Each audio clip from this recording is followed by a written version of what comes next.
Good morning, all of you. It is very shining, a little bit cold morning for आप सभी से अनुरोध है कृपया अपना phone switch off, silent mode या वाइब्रेशन मोड पर रख दीजिए. Keep your phone silent mode, vibration mode या एरोप्लेन मोड. धन्यवाद. We will start second day, session 1. Yesterday's training session was very effective and insightful. Now we are about to start the second day session, so please take your seats. Dr. Jayanti S. Ravi sir, Honorable ACS sir, Gujarat Revenue Department, will be present for the plenary and concluding session of the 2-day workshop. We hope that the learning from this special 2-day workshop will prove highly beneficial for both your table work and field work. So we will start.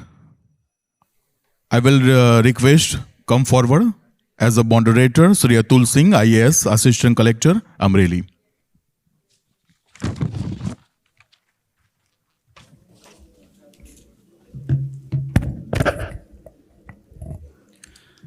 Good morning, everyone, and welcome to day 2 of the training cum workshop on the NAKSHA program. It is my privilege to introduce our speaker for this session, 𝗕𝗵𝗂𝗵𝗵𝗺 ma'am. Ma'am is an officer of the Assam Civil Service and is presently serving as the Additional Director of Surveys in the government of Assam. Over the years, she has held key positions, including Assistant Director of Land Records, Deputy Secretary in the Revenue and Disaster Management, and Joint Director of Surveys. Her work spans field-level administration, policy formulation, and technical oversight, giving her a comprehensive perspective on survey reforms and citizen-centric land record systems. She'll be sharing her insights on best practices in IEC and awareness for NAKSHA implementation, drawing from the Assam experience. We look forward to her perspectives on how structured IEC strategies and sustained public awareness have supported effective implementation. I warmly welcome 𝗕𝗵𝗂𝗵𝗵𝗺 ma'am to the dais and invite her to kindly share her experience with us.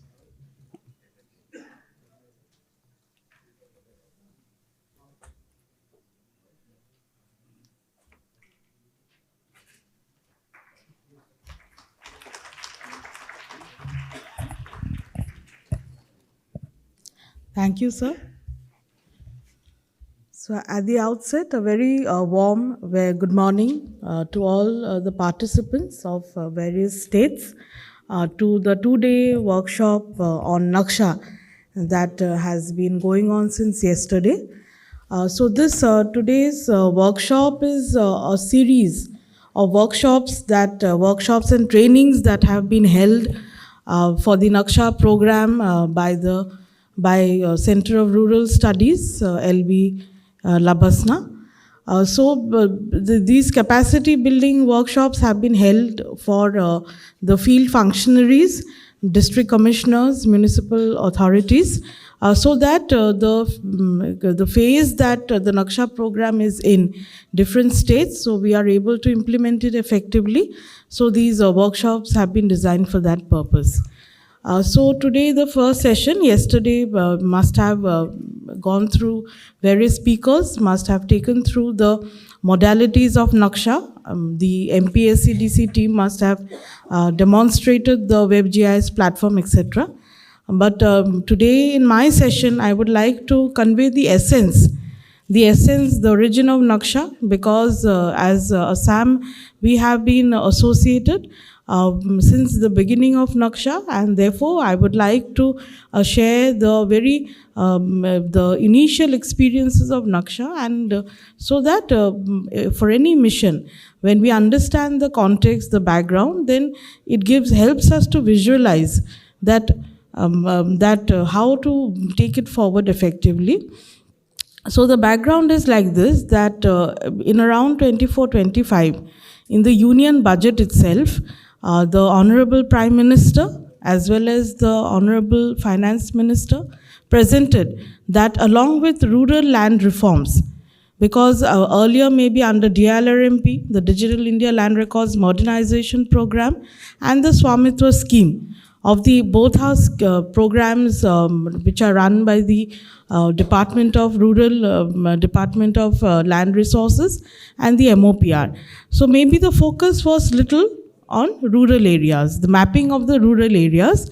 But in the 24-25 Union Budget, Honorable Prime Minister as well as Honorable Finance Minister announced that along with rural, the urban land reforms would be given emphasis, and series of initiatives were also how to go about it, how to leverage the GIS technology. So it was spelled, it was outlined in the Union Budget itself.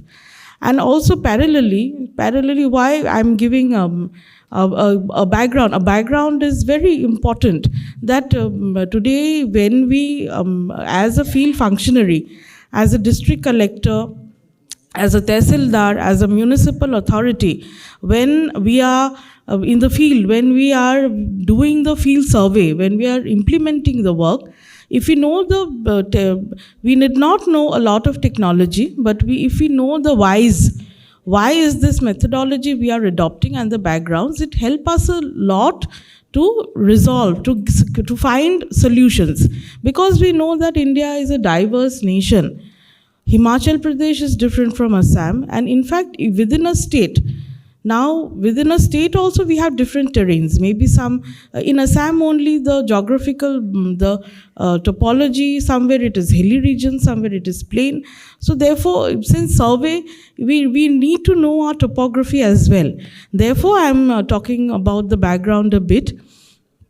So this, the Union Budget, it laid emphasis on urban land reforms as well. Then parallelly, earlier in the GIS arena or in the arena of the data acquisition, say satellite data, HRS, a high resolution satellite imagery, which we use as the base data. We use as the reference data for digitization or for doing a field survey. Earlier, we had to get it, obtain it through the NRSC, the National Remote Sensing Center, and we in later half of 24, the National Geospatial Policy also came into being, and different sectors, say acquisition of imagery through drone, then acquisition, procurement of satellite imagery, this was democratized, and also sharing with other stakeholder agencies. So democratization of data acquisition through aerial survey and procurement of HRSI, etc., has also helped a lot in planning our methodologies, because we know that the first step of, as we've seen that in NAKSHA, we are talking of the orthorectified image. So that is acquisition of the orthorectified image is our first step.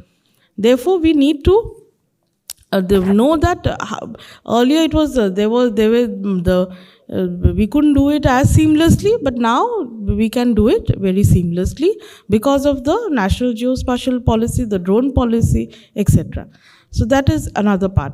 Now coming to NAKSHA. So NAKSHA in September 2024, it was conceptualized, and since in Assam we were already doing the survey of under Swamitwa, and also resurvey we had started on a pilot basis.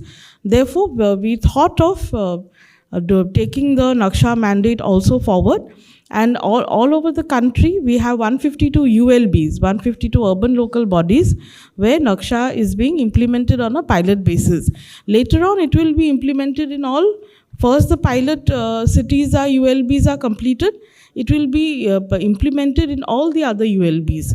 So in Assam, we had taken 10 ULBs to start with. So what happened is, like, say a few states, Kerala, Andhra Pradesh, Karnataka, they have fairly evolved resurvey work going on. So therefore, this NAKSHA could be dovetailed into their resurvey programs only, because NAKSHA is nothing but resurvey of the urban areas. So, and in Assam also, therefore, these 3 or 4 states, we started the NAKSHA program in around September, October 24 itself.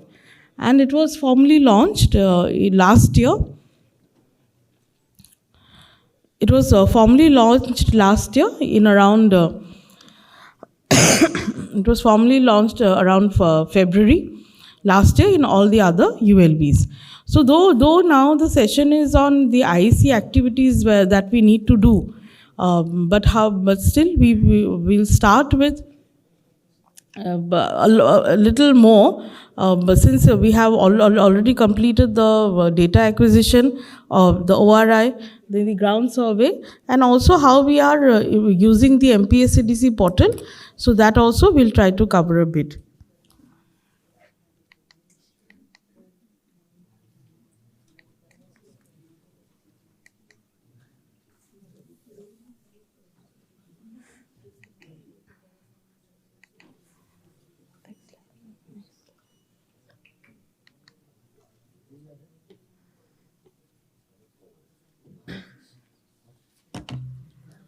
So we'll try to cover that, as I said, that the various methodologies and technologies that we are using for conducting reliable ground surveys.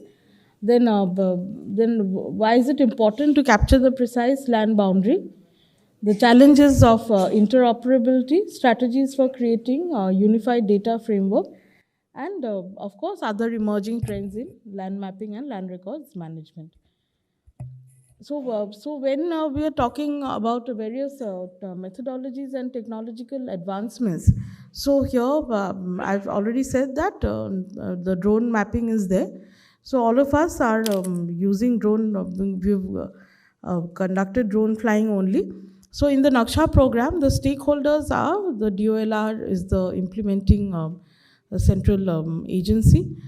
Then we have in the states, the revenue departments, the directorates of land records and surveys or the settlement commissionerates, and the municipality, the Department of Housing and Urban Affairs, because in NAKSHA, it is being thought that since on the land in urban areas, we have properties, we have buildings, so therefore to capture the property details as well, and so that it leads to effective property taxation also. In most of the states, in Assam also, we have an online property taxation system where based on the plinth area, the number of stories of the building, etc., the property taxation is done so that the leakages are minimal. Otherwise, there's a lot of maybe inaccurate assessment of the property taxation, because of which a lot of loss in property taxation is there. So therefore, in NAKSHA, as in Swamitwa, the Swamitwa scheme, a lot of our states we've done. So in Swamitwa also, the essence was that only, so that the property when the ownership documents are there, because for any mortgage or for any loan, if we need to leverage the property, the land as a financial asset, we need to have ownership documents. So therefore, or to levy some taxation also. So in Swamitwa also, the emphasis was on property that is standing on the land, so that it can be used as a financial asset. So therefore in NAKSHA also, the property that is standing on the land, so and as well, so that it can be used as a financial asset. But in NAKSHA, another point is that we can, for property valuation, for property taxation purpose also. And also in many states, like when we interact with our colleagues, we come to know that, say in Assam, maybe all of these villages, urban areas that we are calling now, they were villages, maybe 50 or 80 years back, these were villages. So when the cadastral mapping was done, so they were mapped as villages only, and maybe later on, they have now transited into urban local bodies. So therefore, we don't have any area, urban area also, where we don't have the map. That is where the cadastral mapping has not happened. So many other states also similarly, they have the maps. But maybe there are some states where there are no land records in the urban areas, and the mutation, etc., is being done in the municipality only. Say when a property is purchased, the registration happens, and for the mutation, It is done in the municipality, and also in maybe say NCT, Delhi, etc. There are multiple municipal authorities. Within urban affairs also, there are many municipal bodies, not a single municipal body. So to streamline the land records in urban areas, NAKSHA has been conceptualized so that all the records are in a uniform shape. So therefore in Assam we already have maps. So what we need to do is a resurvey. We have gone for a resurvey in the urban areas. So now the first step of any resurvey program today is acquiring the base data. So that we do, first the drone flying is done, and then the ORI, the ortho-rectified images, it is processed. Now, as maybe a district collector or as a municipal commissioner, we don't go into the drone flying. We need not oversee that activity. But it's very good if we know that which technology we have adopted and why have we adopted that technology. So within drone flying also we have 3 to 4 technologies. So as I said, India is a diverse nation, the terrain, etc. So therefore, say in one state, if we are doing a 2D, in Assam we did a 2D flying. So there are 3 technologies, the NAKSHA standard operating procedure. It talks of 3 technologies. One is 2D, one is 3D oblique camera. That is, drone is the camera is the camera along with the sensor. That is what captures the image. The drone is just the flying equipment. So therefore the camera, how do we decide that what do we want? We want a 2D flying done, imagery or a 3D imagery or a 3D plus LiDAR. So these are the 3 technologies. So how do we decide? Now Assam, as we know, that it's not, as I've said, these are villages. Maybe 50 years back, the urban areas today are villages. So even though concrete structures have come up, maybe they are not more than G+1 or G+2, and it is not congested. They bear the characteristics of a small town. Therefore, it was decided to do the 2D flying only, because we didn't go for therefore the 3D flying. But 3D flying, say it's a Guwahati city, or maybe a very congested city. There we will need the 3D flying. So because 2D will just give us the top view. It will not give us the angular view. So therefore, in very congested cities, we will need 3D flying, and maybe in terrain, maybe it's Himachal, Sikkim. Sikkim, only 3D will also not do, because the terrain is hilly. There we will have to go for LiDAR. And maybe if maybe canopy is also very high, say it is a semi-forest kind of terrain, along with in hilly regions we see that. So we need LiDAR. LiDAR, it gives us a different kind of data set.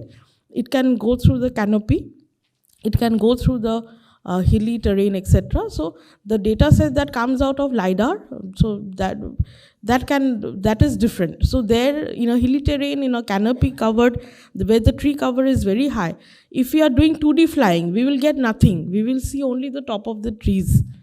So that is how we need to decide. And of course, as I've said, the stakeholders of NAKSHA program, we have the DOLR as the central agency, the state departments are there, and Survey of India. Survey of India is the partner for the data acquisition, the data processing, the feature extraction, because in NAKSHA, we are considering the property also. So the feature extraction, that is extracting the building footprint, etc. So that is being done, this portion is being done by Survey of India. So the next part, we come to the field survey. So in the field survey, again, that is where our field functionaries' roles come. So there we have the district collectorate team, the Tehsildar team, a team again in the standard operating procedure of NAKSHA for the ground survey. So we are done with the step 1, which is data acquisition. Survey of India has given us the data, has uploaded it in the MPSCDC portal, in fact. So now we need to commence with the ground truthing. What is ground truthing? Ground truthing is going and surveying, that is collecting the boundary points of each and every land parcel. So each and every property we go to, so in case there are already records which exist, so we go to that land parcel and we collect the boundary points, and we do this using a GNSS rover. So it gives us the accuracy of, there also we have kept a threshold. We need to keep a threshold, because as I've said, the orthorectified image which we have acquired from drone flying, there in each and every, it is say our earlier maps. I'm sure all of us must have at some point seen our hand maps. So what is the difference between the two technologies? Jo haath ka map we have, and the auto-rectified image that today we have, or the Google map. Say Google map, we keep using the Google map on everyday basis. So what is the difference between these two? It is that this has coordinates. So the auto-rectified image, each and every, wherever you touch, there is a geo-coordinate. But the hand map, we don't have the coordinate. It is just a sketch. So it is just a sketch of that village. It does not have coordinate information. So this orthorectified image, 1 pixel of the image on the ground when we go, it translates into 4 centimeter.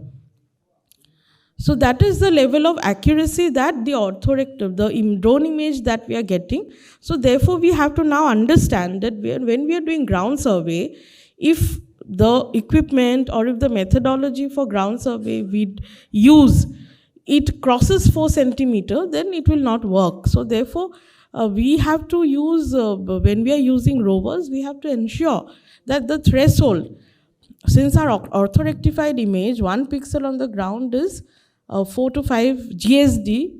So therefore, our using the rover, GNSS rover, when we are collecting the boundary points of a land parcel, we set a threshold that it cannot cross more than 5 centimeter. So that is the accuracy with which we are, so that is the technology.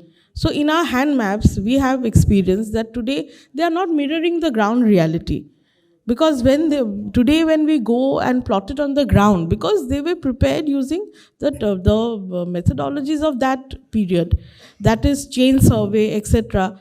So that therefore there are errors in chain survey to close. What is a map? What is a cadastral map? A cadastral map is an agglomeration of polygons.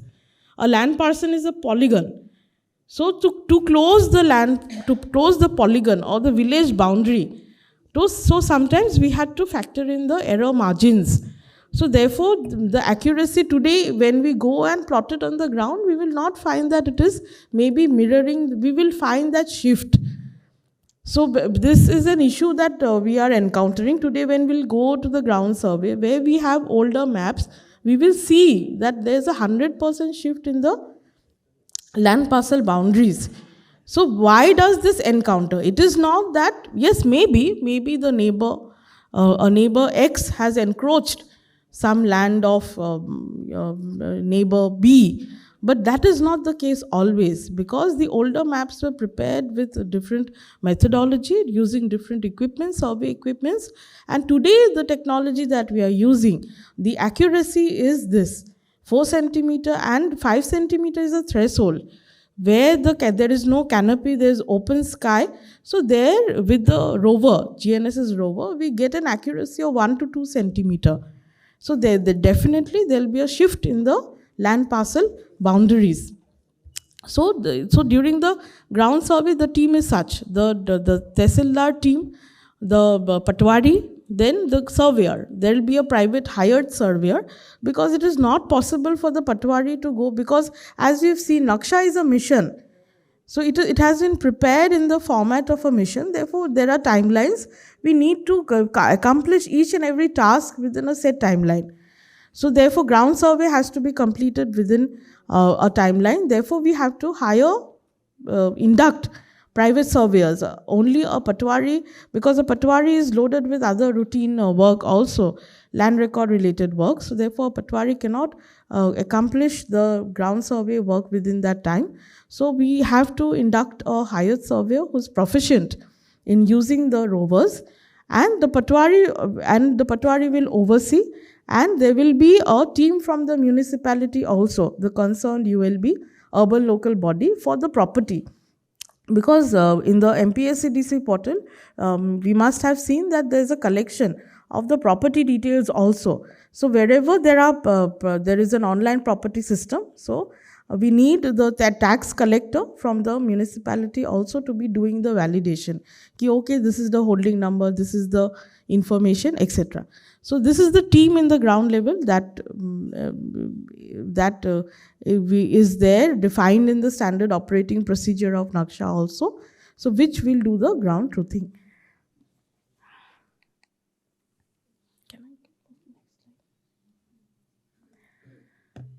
So this is just a pictorial representation. So I've already explained. So this is the ORI. This is Assam. So this is what a 2D look likes. A top view. 3D would be different, of course.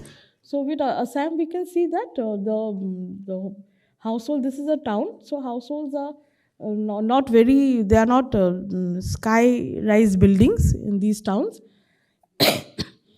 Therefore, then this is the rover. Rover, it comes with a controller. So in the controller, we load, this is the receiver, the yellow, it is the pole and the receiver. And we have a tablet. In the tablet is the controller. So there we give the ORI.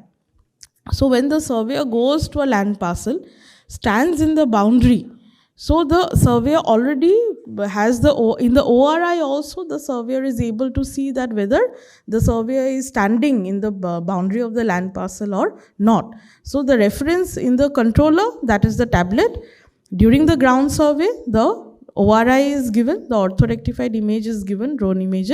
And wherever we have the cadastral, because we need to know if I am going to survey number 1, or say khasra number 1. So we have to give the old map also, wherever there is the old map. So these are the two reference data that the surveyor takes along with him or her when they go for the ground truthing. They take the old in the controller, they can see, they can open both together.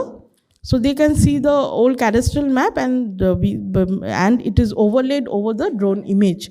So they know exactly that they are standing in, say, survey khasra number 1.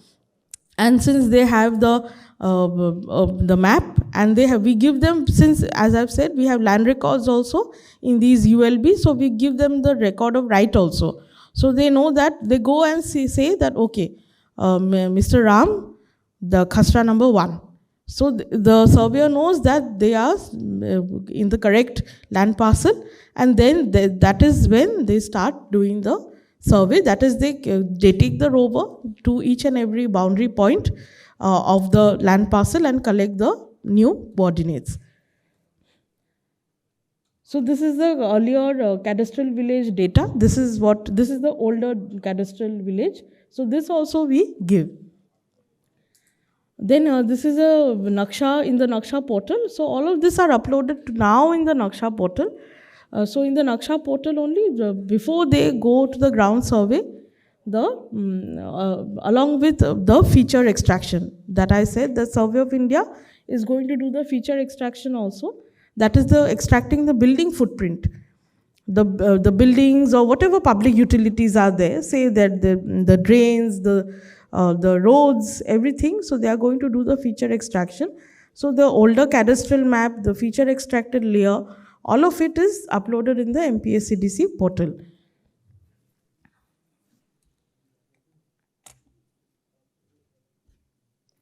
So this is the process flow that first we do the drone flying. So either we can do the drone flying or we can procure high resolution satellite imagery also. So however, the high resolution satellite imagery today, the best resolution I think is 15 centimeter. That is also repurposed from 30 centimeter. But with drone flying, we get the accuracy of 4 to 5 centimeter. So therefore, everyone prefers drone flying.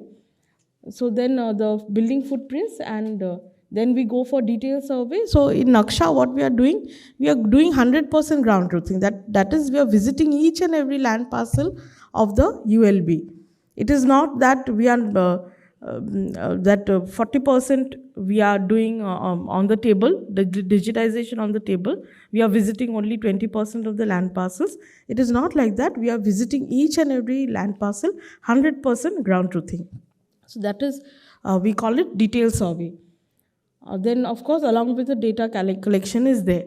So now after this, so we have fairly elaborately discussed on the ORI, the drone flying and the ground survey.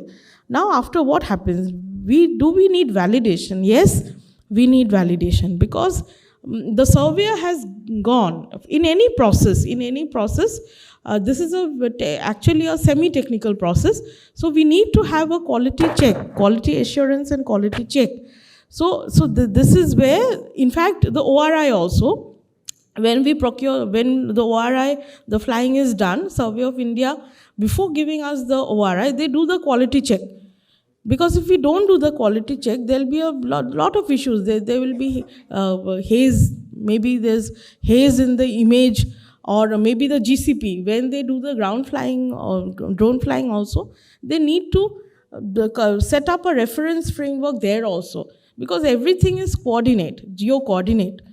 We need to set the coordinate system first. So maybe the GCP points have not been set correctly. So at each and every step, there are quality checks. But of course, since that is being done by Survey of India, but this data collection, field data collection, which the Patwari, the surveyor has done, which the tax collector of the ULB has done, so therefore, that part, the quality check has to be done. And in Assam, we have a GIS assistant. Here we need GIS manpower, because the Patwari doesn't have, because as we've seen, we are talking of the controller, the ORI, therefore we need a skilled person who has some sense of GIS, because Patwari won't be able to do that quality check. So therefore, in every tehsil, we have a GIS assistant. And of course, considering the workload, we can ramp it up. If we need maybe, since I've said, now we are doing only 10 ULBs. Therefore, in one tehsil, we have one GIS assistant. And we have a GIS lab in the headquarters. In the Directorate of Land Records and Survey, we have a GIS lab with 30 GIS personnel. So that the GIS assistant from the tehsil, they do the basic, and we have an SOP for that, what the GIS assistant of the tehsil would be doing. And they push the data to the directorate lab, and here the final quality check is done. So that portion, so these are the small things that I'm just taking through the process. Therefore, we need to know, data collection ke baad, what is the next step, what happens. So that quality check data again comes back to the tehsil only.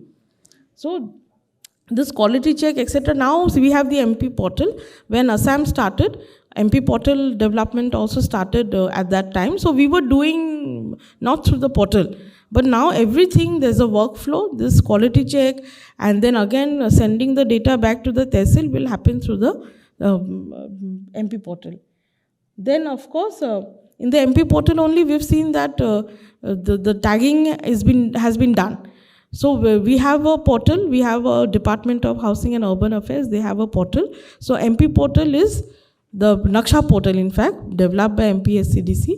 So it is through API, it has been connected to the property system, the online property portal of the Ministry of Urban Affairs Department. So we are fetching the data. They also have a data key, holding number 1. Who is the owner of holding number 1, holding number 2, along with the utilities data. That is the electricity consumer number, the water supply number, etc. So that is there in the Urban Affairs portal. So when I'm entering Khasra 1, Mr. Ram is the owner. I've done the survey, and automatically I'm pulling the information of Mr. Ram from the property portal. So property portal mein Mr. Ram property, the holding number has got now tagged to the khasra. So why is it important? In Assam also what is happening is after the registration, say I have bought a property, I do my registration. Again, after, to get a holding number, I have to go to the municipality. In the municipality also they do a manual mutation. So that once the registration is done, the data should automatically go to the municipality. It should not be like the person has to again physically go to the municipality and share the information, etc. So that the seamless integration is there.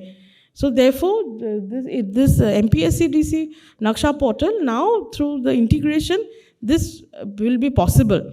That say there is a transaction, through a transaction the ownership has changed.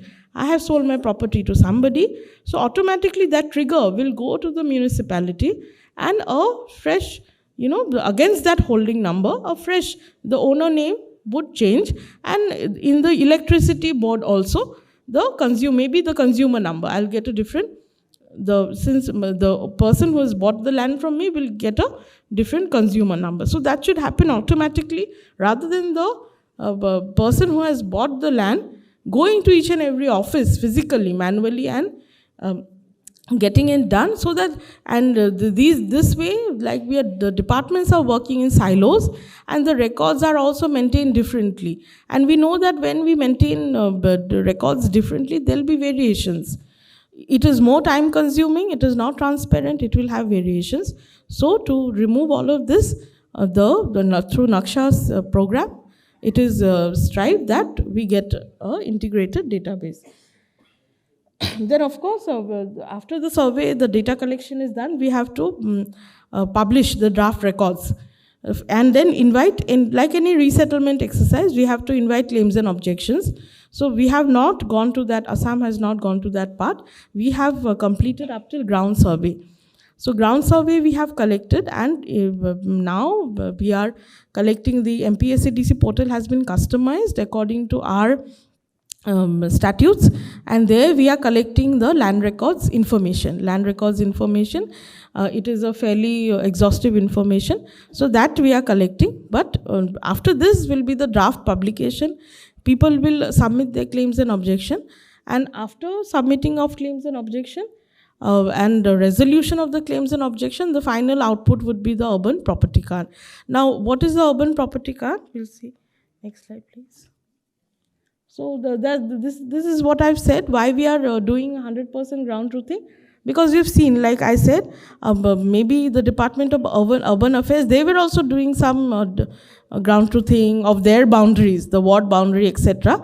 But now when both the bodies, both urban body and the revenue body have gone together to the ground, we have found that the ward boundary that they were maintaining is slightly different, because they did not do ground truthing. Why ground truthing is required is this, and why we are in 𝗬𝗵𝗁 also in Assam, we had emphasized that when we are creating any base database, it's better we do the 100% ground truthing. Because it cannot be done if we do it tabletop, we will get a boundary, but it will not be that accurate. So in the ground we've seen that now the ward boundary, it has changed. And of course, as I've said, in any ground exercise, we do it in the presence of people. So when we enter, for drone flying also, in fact, if I see over my house a drone is flying, I will not be comfortable. So when we go for drone, for each and every exercise, we need to do a ward sabha. In 𝗬𝗵𝗁 we used to call it gaon sabha. But here we are talking of urban areas, so we need to do a ward sabha. We need to sensitize people, the property owners, that tomorrow we are going to start drone flying, so that they are not uncomfortable. They know that why this drone flying is being done, and we have to explain them the end. What is the end output? They are going to get an urban property card, and what is the benefit of the urban property card? We need to explain, that is the 𝗖𝗍, that we need to explain the benefit of the urban property card in the ab initio, in the first ward sabha only. Only then the acceptance of the exercise would be there, when they know that yes, what is the entire process. So that is why we have, I'm taking little time to take through each and every step, is that when we ourselves understand each and every step, only then we'll be able to explain it to the land owners, the property owners, because in the claims and objections step, they'll come to us.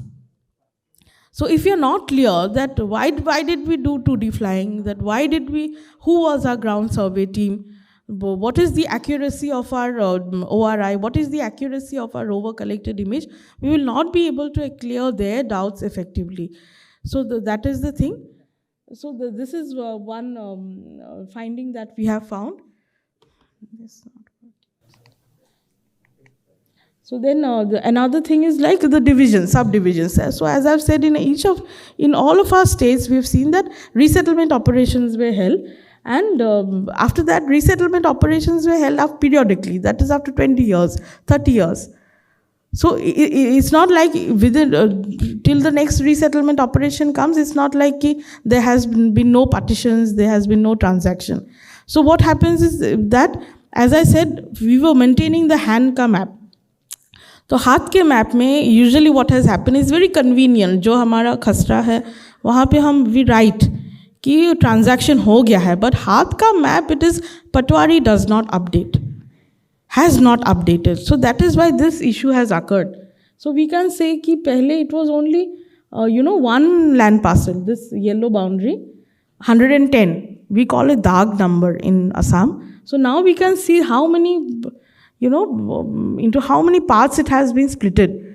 So over this means that so many transactions have happened, but they have not been recorded on the map. So this is the exercise. This is NAKSHA, to record the mirror, to mirror the ground reality.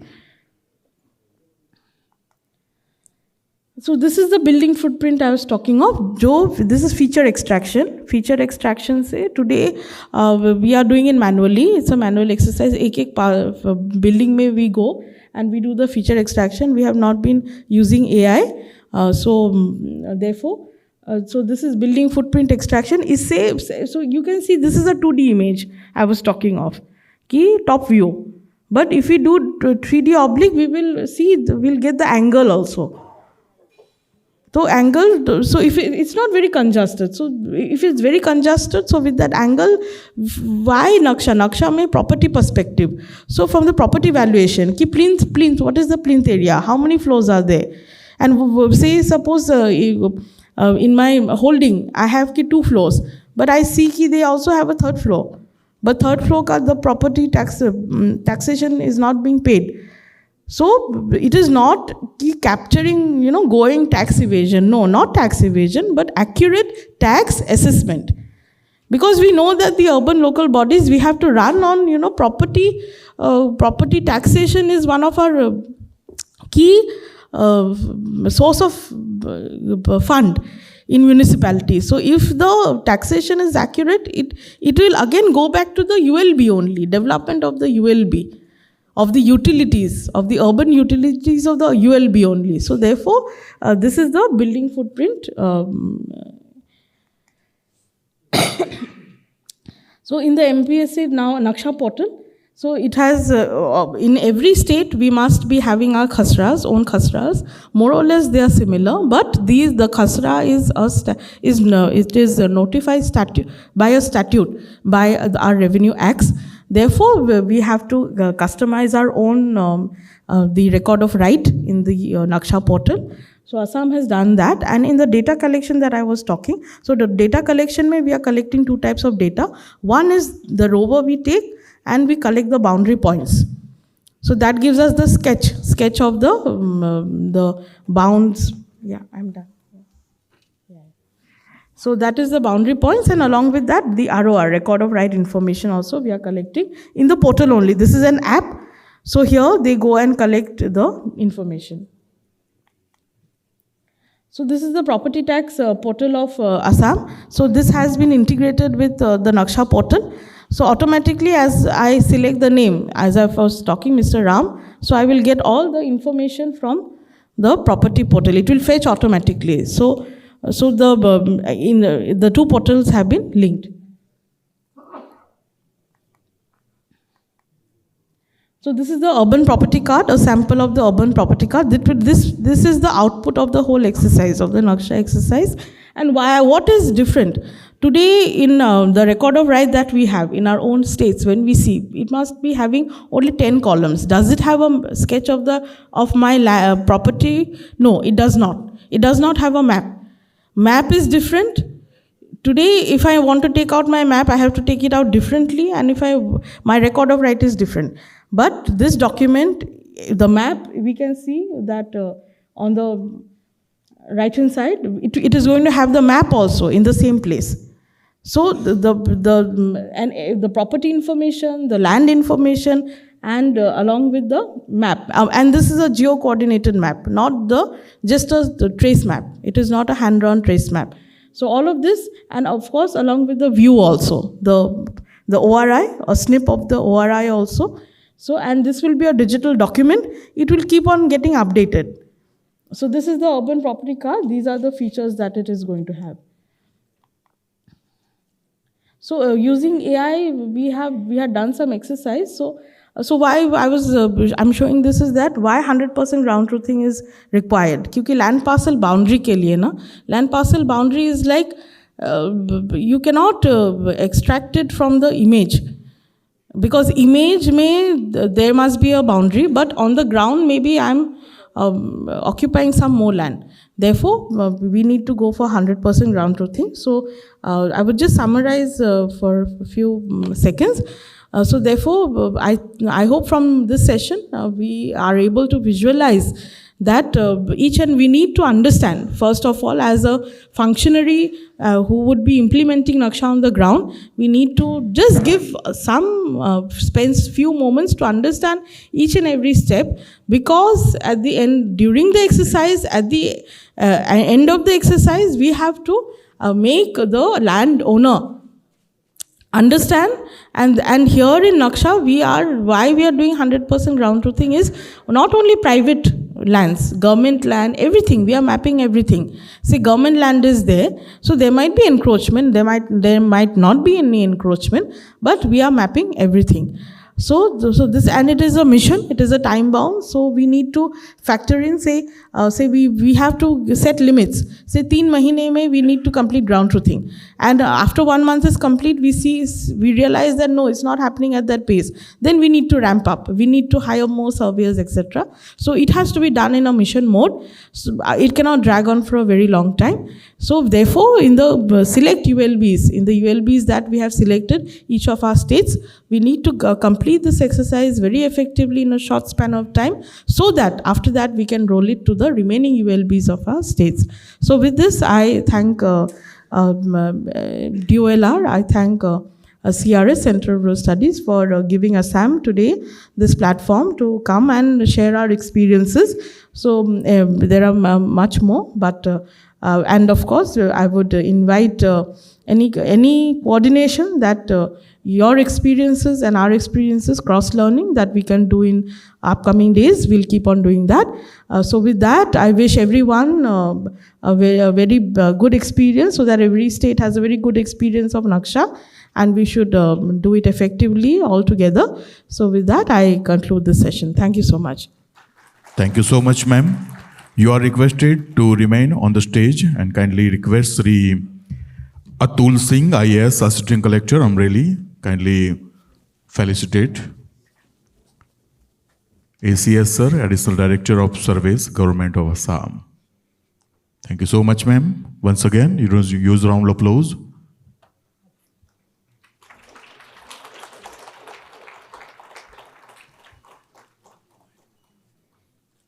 Thank you. Thank you so much.